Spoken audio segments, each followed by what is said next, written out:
أعوذ بالله من الشيطان الرجيم بسم الله الرحمن الرحيم الحمد لله رب العالمين والصلاة والسلام على رسول الله وعلى آله وصحبه أجمعين أما بعد السلام عليكم ورحمة الله وبركاته und hallo.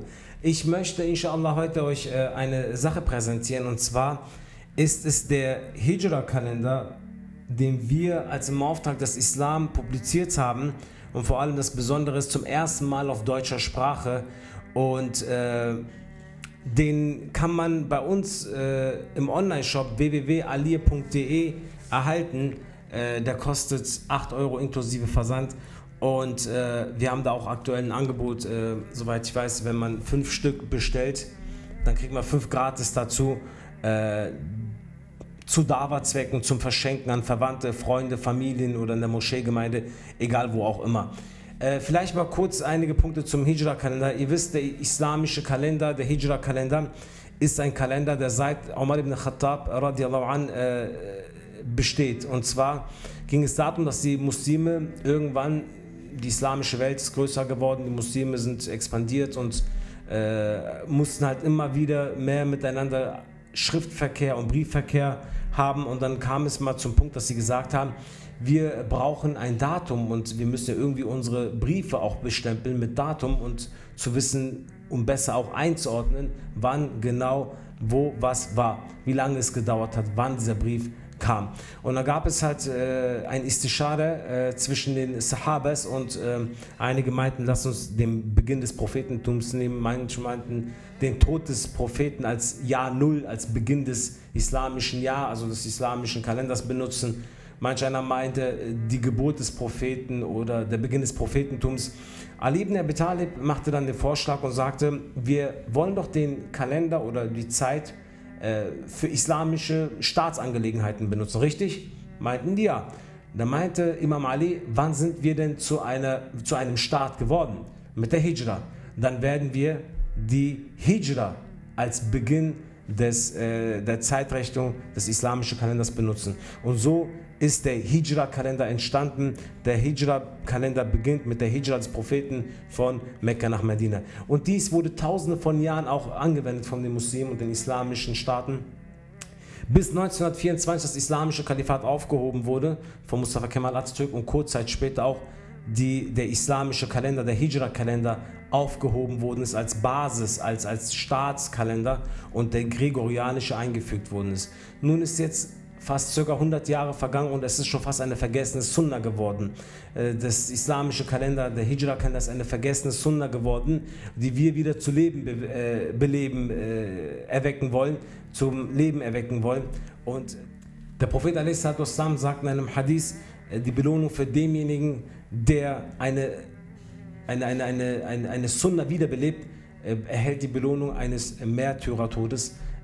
Also die Belohnung ist gewaltig für denjenigen, der eine Sunna wiederbelebt. Und ganz gewiss ist dieser Hijra, dieser islamische Kalender, wieder zum Leben zu erwecken, eine Sunna wieder zum Leben zu erwecken. Ich kann mir auch vorstellen, dass viele Muslime nicht mal die islamischen Monate aufzählen können. Aber warum ist das wichtig? Weil im Islam gibt es einige Tage oder einige Monate, die besonders wichtig sind, um die Gnade Allahs zu erreichen, wo die Barmherzigkeit Allahs besonders den Menschen, den Muslimen gegenüber geöffnet ist.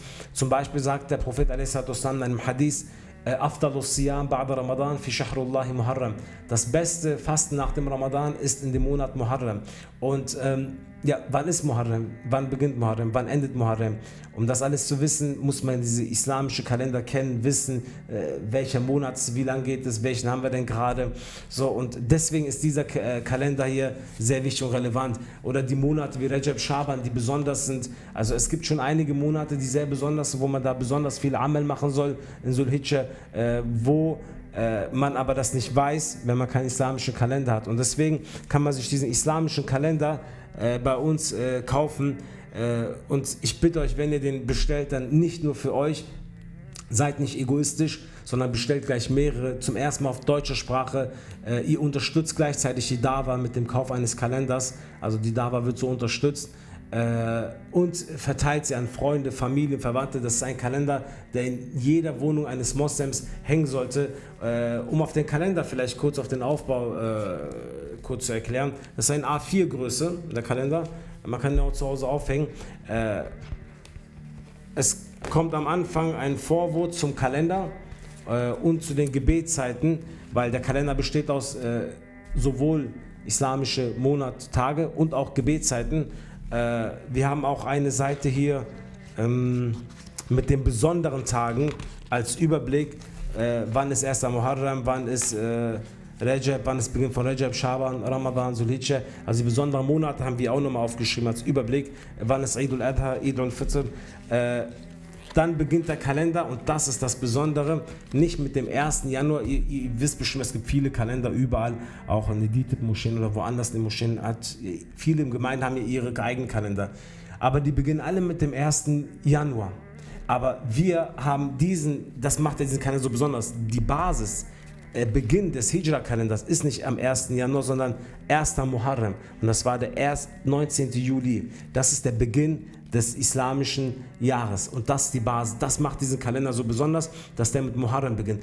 Und ich meine, dieser Kalender sollte wirklich bei jedem hängen. Dieser Kalender ist nicht nur ein Kalender, sondern es ist einfach mehr. Es ist einfach eine Haltung, zu den Fundamenten zurückkehren, zu den eigentlichen Werten wieder zurückzukehren, die einem weggenommen worden sind. Das ist eine revolutionäre, ja, etwas Revolutionäres, etwas Fundamentales. Es ist wieder seine eigenen Werte bewusst werden. Deswegen sollte dieser Kalender wirklich bei jedem zu Hause hängen, um auch wieder dieses Bewusstsein zu erwecken, das islamische Kalender, ein islamischer Staat, ein islamisches Kalifat, dies zu erwecken, sollte dieser Kalender bei jedem Muslim zu Hause hängen. Das Besondere, das Schöne an diesem Kalender ist, wir haben hier zum Beispiel jetzt grün markierte und dann einmal hier drunter weiß markierte und da steht ein Text drunter.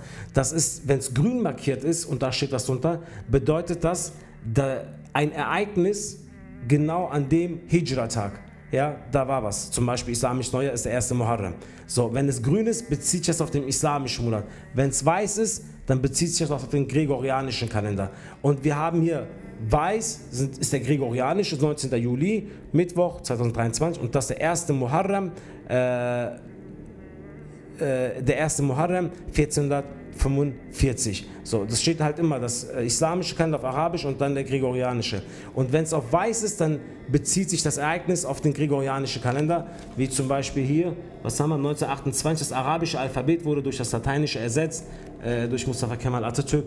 Und die Ereignisse beziehen sich halt auf komplett islamische Geschichte, Sahaba, das Leben des Propheten, bis hin zu den islamischen Staaten, die gekommen sind. Also halt wirklich besondere Ereignisse, die passiert sind in der gesamten Geschichte. Und wir haben hier oben die Mondphasen immer wieder abgebildet, genau in der Mitte.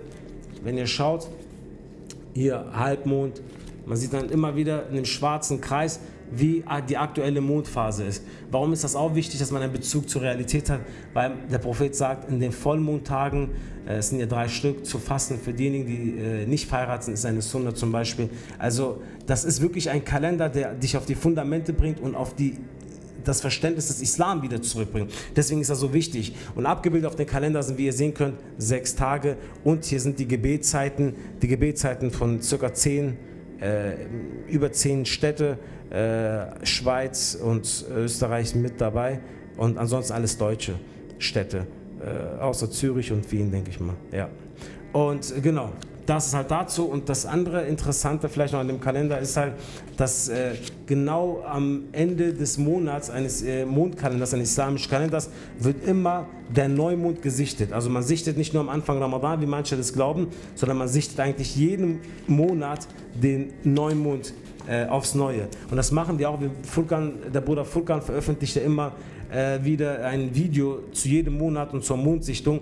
Und hier auf dem Kalender haben wir das auch abgebildet. Immer wenn der Mond gesichtet werden muss für den nächsten Monat, dann ist das schwarz und da steht Mondsichtung mit 2 Teleskopen drauf. Also der Kalender ist wirklich ein Kalender, den ihr euch holen solltet auf deutscher Sprache. Es ist, ja, der ist nicht teuer, benutzt den zu Dawa-Zwecken. Klar, ich kann mir vorstellen, dass die meisten von euch sagen würden, ja, ich benutze sowas digital, ich habe eine App, wir alle benutzen die Apps heutzutage, Digitalisierung, aber ich sage mal so, es ist ein Unterschied, etwas in der Hand zu halten und etwas digital zu haben. Es ist auch ein Unterschied, ein Buch auf dem Handy zu lesen als PDF-Datei oder das in der Hand zu halten und zu lesen. Es vermittelt dir etwas anderes. Es ist das Natürliche, das Biologische, dieses Psychologische ist da mehr vorhanden, wenn es greifbar ist. Und daher denke ich mal, dass ein Kalender, klar, wir haben alle Apps, aber dennoch ist es wichtig, eine Position zu haben, ein Bewusstsein zu haben, wenn dieser Kalender zu Hause hängt. Bei jedem Muslim sollte dieser Kalender hängen, statt irgendein anderer Kalender. Klar sollt ihr auch den gregorianischen weiterhin benutzen und das ist auch unumgänglich, weil wir unsere Termine hier ausrechnen. Aber dennoch ist es wichtig, dass man ein Bewusstsein, ein Verständnis für das islamische Kalender, islamische ja, Mondkalender und Hijra-Kalender auch hat, um ein Gefühl für die Tage, für die Monate zu bringen, die Ereignisse, die passiert sind, welche Tage besonders sind, die Allah besonders hervorhebt und dort seine Türen der Barmherzigkeit für uns öffnet. Deswegen ist dieser Kalender auf jeden Fall ein Muss und ich empfehle wirklich jedem, sich diesen Kalender zu besorgen. Ihr könnt den Kalender ganz normal bei uns auf dem Online-Shop www.aliye.de auch bestellen. Dann bekommt ihr den innerhalb kürzester Zeit schon zu euch nach Hause geschenkt. Und ja, das eigentlich zum Hijra-Kalender 1445, also 2023, der neue Kalender. Und deswegen holt euch den und verteilt den inshallah zu Dawa-Zwecken. Ich danke euch vielmals. Wa akhiru da'wana alhamdulillahi rabbil alamin.